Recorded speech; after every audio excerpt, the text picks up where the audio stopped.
여러분 안녕하십니까. 1월 14일 수요일 넘치는 우리 교회 매일 묵상 시작하도록 하겠습니다. 오늘 본 말씀은 창세기 10장 1절부터 32절까지 말씀입니다. 노아의 홍수 이후에 사람들이 어떻게 번성했는가를 보여주고 있는 것이 오늘 본문입니다. 저희가 창세기 처음 시작할 때 창세기에는 여러 번의 족보가 나온다고 그랬어요. 그걸 족보라고 하기도 하고 내력이라고도 하기도 하고 이렇게 얘기한다고 그랬습니다. 창세기를 통해서 우리가 어떻게 세상의 모든 것들이 기원되어져 있는지, 사람들이 어떻게 분포되어져 있는지 이런 것들을 알 수 있는 거죠.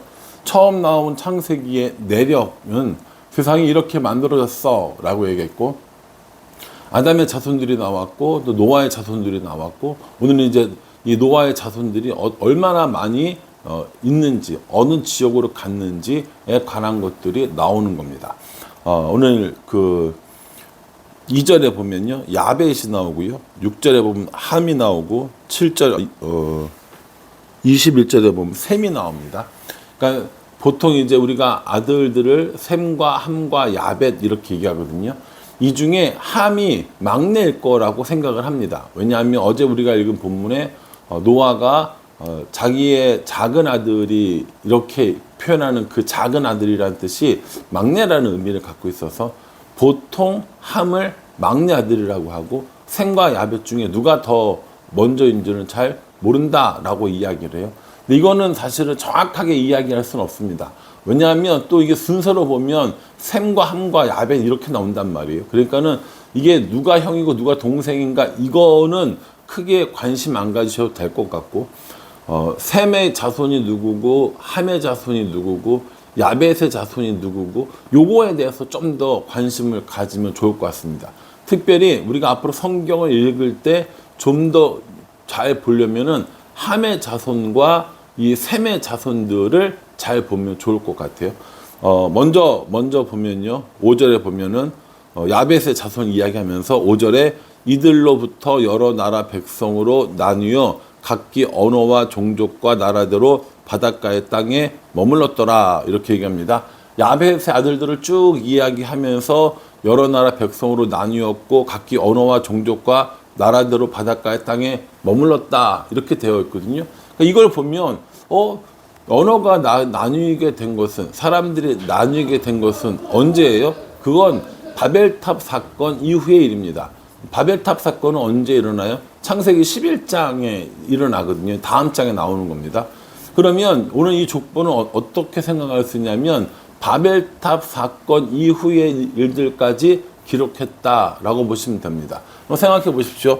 노아의 홍수가 났어요. 쭉 있다가 갑자기 바벨탑 사건이 나타나는 것이 아니라 노아의 홍수 이후로 쭉 인간이 번성하던 중에 바벨탑 사건이 있었다는 거예요. 그러니까 번성 끝에 바벨탑이 아니라 그 번성하는 안에 바벨탑 사건이 있었다라고 생각하시면 될 것 같아요. 그렇기 때문에 오늘 뭐라고 얘기합니까? 각기 언어와 종족과 나라대로 백성들이 나뉘었다라고 이렇게 이야기를 한다라는 거죠. 그때 이 야벳의 족속들도 함께 언어도 지역도 나뉘어 살게 되었다라는 겁니다. 6절부터는 쭉 함의 아들들이 나오는데, 특별히 몇 절에 보면요, 15절에 보면 가나안은 장자 시돈과 헷을 낳고, 16절에 또 여부스 족속과 아모리 족속과 기르가스 족속과 라고 이렇게 해서 가나안의 자녀들이 나옵니다. 함의 자녀가 가나안이고요. 또 가나안의 자녀들이 쭉 나오는데, 여러분 이 성경을 조금 읽으신 분들은 어디서 많이 들어본 것 같은 이런 인상을 받으실 거예요. 왜냐하면 여기 나오는 사람들이 지금 가나안 땅에 살고 있었던 7 족속을 의미하는 겁니다. 가나안 땅에 있었던 7 족속이 누구냐? 모세가 출애굽을 하고 나서 가나안 땅에 들어가 보니 가나안 땅에 살고 있는 7 족속이 있었던 겁니다. 그러니까는 함의 아들 가나안이 아들을 낳았고 그 사람들이 정착하여 살던 곳이 오늘날의 이스라엘이라는 거죠. 이게 이제 분쟁의 씨앗이 되는 거예요. 이 팔레스타인 사람들, 거기에 살고 있는 그 원주민들은 원래 우리 땅이었다라고 이야기하는 거고, 이스라엘 사람들은 하나님이 주신 자신들의 땅이다라고 주장하면서 지금도 싸우고 있는 거거든요. 그러니까 우리가 이 말씀을 묵상할 때 참 우리 생각으로는 이해하기 어려운 부분들이 분명히 있습니다. 제가 볼 때, 아, 맞아. 이거 함의 자손, 함의 아들 가나안, 그리고 그 자손들이 이 지역에 살고 있었으면 그 사람이 원주민이 아닌가라고 이야기할 수 있지만, 또 이스라엘 입장에서 생각해 보면은 이스라엘이 어떻게 합니까? 그 땅을 점령하고 그 땅을 하나님께서 주셨다라고 하는 것도 얼마든지 주장할 수 있는 내용이란 말이에요. 그러니까 이 두 사이에서 여전히 이 종교적인 전쟁, 이스라엘과 이 팔레스타인 지역에 있는 사람들이 싸우고 있다라는 것이죠. 그러니까 그런 국제적으로 오래된 분쟁 자체가 이미 성경에서 이야기되고 있었다라는 겁니다. 이 함의 아들이었던 가나안의 자손들이 지금의 그 팔레스타인 지역에 살고 있는 가나안의 원래 주민들이 되어진다라는 것이죠. 또요, 21절에는 셈의 자손들이 쭉 나오는데, 특별히 25절에 보면 에벨은 두 아들을 낳고 하나의 이름을 벨렉이라 하였으니 그때의 세상이 나뉘었으며 벨렉의 아우의 이름은 욕단이며, 이렇게 얘기합니다.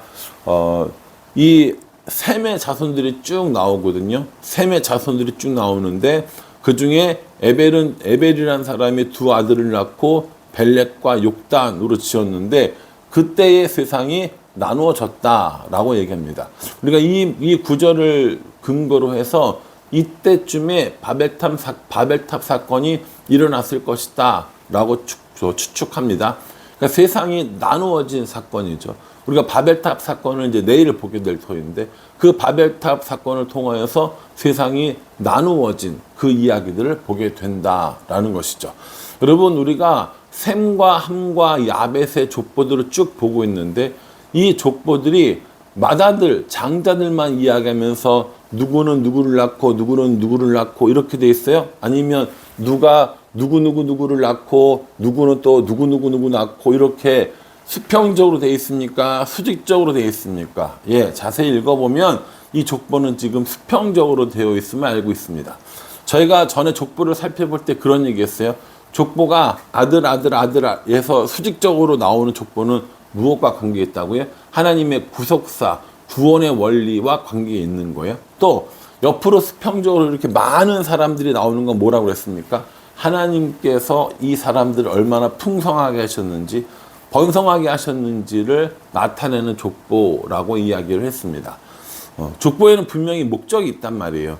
예수님의 족보는 어떻게 되어 있습니까? 정말 수직적인 거죠. 수직적인데 그 중에 여러 사람들은 빼고 핵심적인 사람들만 이 사람 딱딱딱 집어넣은 정말 수직적인 족보의 대표가 바로 예수님의 족보란 말이에요. 오늘 이 본문에는 야벳이 누굴 낳고 함이 누굴 낳고 셈이 누굴 낳고 하면서 얼마나 많은 사람들이 번성했는가를 우리가 보여주고 있습니다. 노아의 홍수 이후에 사람들이 번성해 나가는 과정을 보면서 야벳의 자손들이 어디에 살았고 함의 자손들이 어디에 살았고 또 이 셈의 자손들이 어디에 살았고 이 얘기들이 쭉 나오는 거예요. 어제 했던 이야기를 잠깐 이어서 해보면 함의 자손들 중에 누가 있냐면 구스 사람이 있어요. 6절에 보면 함의 아들은 구스와 미스라임과 북과 가나안이요, 이렇게 얘기하거든요. 여기서 말하는 구스라고 하는 이 사람이 아프리카 지역에 거주하는, 오늘 아프리카 지역에 거주하는 사람이 됩니다.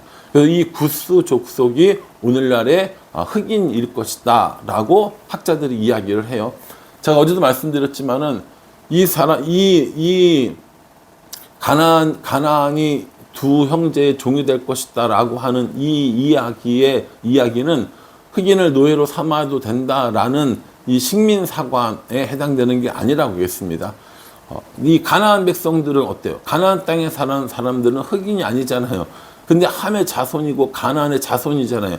그러니까 안 된다고요. 그렇게 생각하시면. 다만 지역적으로 함의 자손들이 아프리카 지역에 거주한 건 맞습니다. 그러나 그것이 아프리카 사람들, 흑인들을 노예로 삼아도 된다는 얘기는 아니라고요. 이것을 명심해야 할 것이고요. 가나안 땅에 있는 7 족속을 정복하는 이 일에 이 말씀 또한 근거가 되는 말씀이기도 합니다. 그래서 이 말씀을 근거로 이스라엘 사람들은 가나안 땅을 정복했고 그 정복이 온전히 이루어지지 않아서 지금까지도 전쟁하며 싸우고 있는 것이다 라고 이해해 주시면 될 것 같고요. 우리가 처음에 아담이 그 아담과 하와가 결혼해서 누굴 낳았어요? 가인과 아벨 낳았잖아요. 아벨이 죽고 가인은 떠나고 누가 태어납니까? 셋이 태어나잖아요. 셋. 그 셋이 약속의 자손인 거잖아요. 아브라함으로, 셋으로, 에노스로, 그리고 10대를 이어서 노아에게로 이렇게 쭉 믿음의 경건한 이 믿음의 하나님의 자녀들이 쭉 이어지거든요.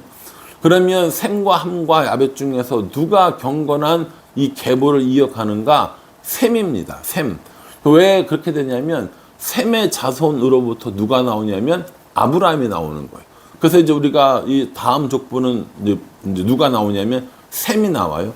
셈의 족보가 쭉 나오다가 11장에 바벨론 사건이 나오고 다시 셈의 족보가 쭉 나오고 그리고 아브라함이 나오는 겁니다. 이런 구조를 가지고 있어요. 그래서 창세기의 이런 구조를 이해하면 우리가 계속해서 믿음의 자녀로 이어지는 계보는 결국 셈의 족보구나 라고 하는 것을 알 수 있습니다. 내가 셈이에요. 우리가 셈이 우리 조상이에요. 우리 족보는 셈의 족보예요. 이런 거 생각할 필요 없습니다. 우리는 다 그냥 하나님의 자녀인 거죠. 그래서 셈의 족보여서 더 우월하고 함의 족보여서 더 우월하지 못하고 종이 되어지고 이렇게 생각하라고 족보를 우리에게 주신 게 아니라는 겁니다. 그럼 이 족보를 주신 이유는 뭡니까? 하나님께서 얼마나 사람들을 번성하게 했는가를 우리에게 보여주는 거다라고 이렇게 말씀드릴 수 있겠습니다. 오늘 우리 족보를 통해서 무엇을 배울 수 있냐면 하나님께서 사람들을 번성하게 하리라 라는 이 약속을 얼마나 신실하게 잘 지켰는가를 알 수 있고, 또 하나는 모두가 다 노아의 자손이었어요. 그렇죠? 모두가 다 방주에서 구원받은 사람들이었습니다. 그래서 처음에 시작은 같았지만 결국 마지막의 끝은 어떻게 끝납니까? 서로 다른 방향으로 끝납니다. 어떤 사람은 좋은 방향으로, 어떤 사람은 좋지 않은 방향으로 끝이 난다는 거죠.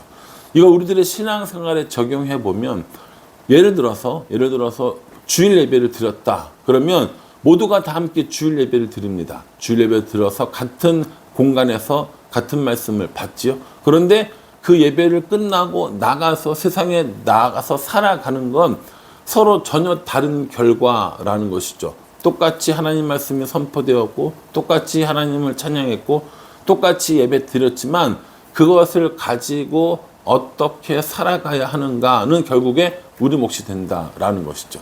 그럼 어떠세요? 하나님께서 일방적으로 우리를 꽁꽁 묶어놓고 너 축복받아라 라고 하시는 것 같으세요? 그렇지 않습니다. 처음에는 노아의 가족이라는 하나의 이름으로 방주에서 구원받았지만 이제 세상에서 어떻게 살아갈 것은 우리들의 선택의 결과임이 분명합니다. 그러니 오늘 이 말씀 묵상하면서 역시 족보는 어려워 라고 생각하지 마시고 처음은 같았으나 마지막이 달랐던 이 세 형제들의 모습을 통해서 신실하게 약속을 지키신 하나님, 그리고 그 약속을 가지고 살아갈 때 어떤 결과를 낼 것인가에 우리가 좀 더 고민해 봤으면 좋겠고요. 우리가 다른 이런 잘못된 끝을 맺는 사람이 아니라 좋은 끝, 올바른 끝을 맺는 사람들이 되어야겠다고 결단하는 우리 모두가 되기를 주님의 이름으로 축복합니다. 기도하겠습니다. 하나님, 노아의 자녀들을 번성케 하심으로 여전히 신실하게 하나님의 약속을 지키심을 볼 수 있습니다. 모두가 함께 노아의 방주에서 구원받았지만 결국 각기 다른 길을 가게 되는 것들을 볼 수 있습니다. 그 끝이 어떠한지 바라보면서 우리들의 삶의 끝은 어떠할지 생각해 볼 수 있도록 도와주시옵소서. 마지막까지 하나님을 붙들고 최후의 승리를 얻는 우리가 되어질 수 있도록 하나님 우리 인도하여 주시옵소서. 예수님의 이름으로 기도합니다. 아멘. 예, 족보가 어렵다라고 생각하지 마시고요. 꼼꼼하게 묵상하다 보면 이런 의미가 있구나라는 것을 발견할 수 있습니다. 그러니 오늘 이 묵상을 참고하셔서 하나님 뜻을 발견하는 오늘 하루가 되기를 간절한 마음으로 기도하겠습니다. 감사합니다.